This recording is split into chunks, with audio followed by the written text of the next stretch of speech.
Blue eyes, baby's got blue eyes. Quelques conseils bien-être avec Laurence Hosto, l'a bien nommé. On passe sur le billard. Non, oui, il s'agit d'opération, oui, il s'agit de chirurgie esthétique, mais j'ai retenu une chose, c'est que pour rester jeune, il faut savoir anticiper en fait. Oui, plus vous prévoyez tôt le vieillissement, mieux ça se passe, moins ça se voit. Et plus on est dans ce qu'on appelle la French touch, c'est-à-dire... tout le monde de dire arrêtez de crier trop tard, quoi. Non, c'est vrai, ça, on n'entend plus rien. Là, on va voir qu'il n'est jamais trop tard, parce que même pour les rides déjà bien installées, il y a aujourd'hui des nouvelles technologies, des nouvelles techniques pratiquées par des médecins esthétiques ou des chirurgiens. C'est d'ailleurs ce qu'on va voir, puisqu'on va à l'hôpital Henri Mondor de Créteil. Les chirurgiens plasticiens de l'hôpital Henri Mondor ont publié une étude sur le blanching et viennent de valider son efficacité. Le blanching, ça existe depuis un certain temps, mais eux ont validé cette nouvelle technique d'injection à l'aide d'une seringue, et pas n'importe laquelle, vous allez le voir, qui est mécanisée. L'acide hyaluronique, c'est le produit qui est d'origine naturelle qu'on met dans les rides. Eh bien, il est injecté à une profondeur bien précise. C'est ça la nouveauté. Et surtout, autre nouveauté, dans une direction particulière en oblique. N'importe quel acide hyaluronique ne peut pas être utilisé et la main doit être experte vu l'angle d'inclinaison.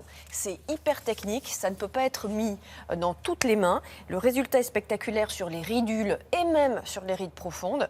Reportage à l'hôpital Henri Mondor avec le professeur Jean-Paul Méningot de la PHP.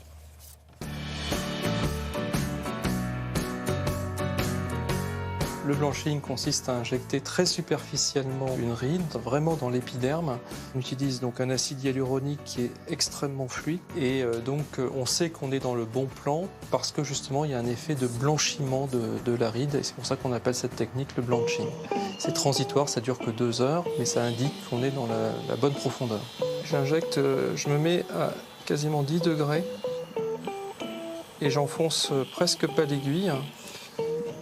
Et ce que j'attends à chaque fois, c'est qu'il y ait une espèce de blancheur et une papule.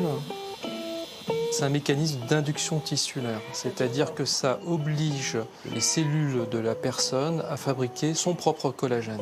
Donc au bout d'un mois, il n'y a plus de produit. Le produit qu'on en a injecté a disparu et est remplacé par le collagène de la personne. Donc c'est la ride du lion. Il n'y en a qu'une, là, souvent il y en a 2. Il faut que j'arrive à blanchir la ride. Voilà, là ça le fait. Vous voyez, ça blanchit, je ne sais pas si vous voyez bien.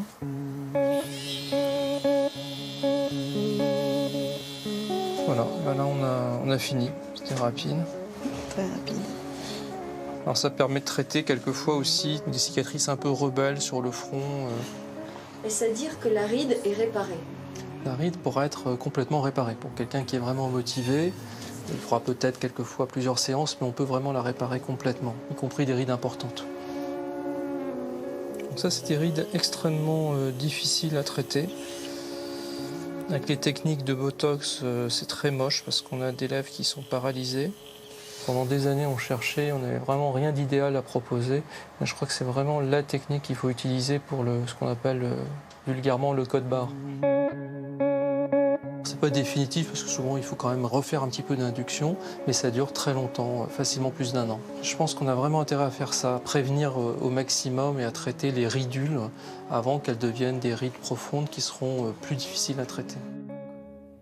Laurence, souvent on va dans des cliniques privées, là c'est l'hôpital public qui nous parle. Absolument, c'est Il y a un changement, là. l'hôpital public qui valide. Il y a de plus en plus d'interventions esthétiques dans les hôpitaux parce que la demande est de plus en plus forte. Il y a même beaucoup de gens, hommes, femmes, qui prennent des crédits aujourd'hui pour aller chez le médecin esthétique Vous ou le dites ça parce que chirurgien ça coûte cher. esthétique. Évidemment que c'est un coût, évidemment que ça coûte cher, mais aujourd'hui c'est tellement devenu impérieux, impératif de paraître en forme, dans le travail, en bonne santé. Oui, en forme sur le marché du travail. Sur souvent. le marché du travail, avoir l'air plus jeune, parce qu'on est dans une société de jeunisme, il faut bien le dire, que c'est devenu à la portée de tout le monde. Évidemment, il faut un peu débourser de Comment l'argent. savoir qu'on a le bon produit, la bonne méthode? Alors, c'est tout le problème. Quand vous allez à l'hôpital, que vous êtes face au professeur Méningot, il n'y a là, pas ça de va. problème. Ok, mais il y a énormément de cabinets en ville où on peut pratiquer la technique du blanching.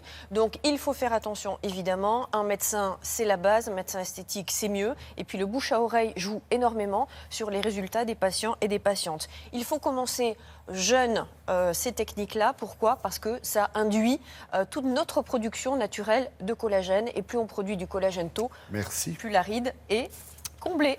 Si tu ne vas pas à l'hosto, Hostolaza viendra à toi. Allez.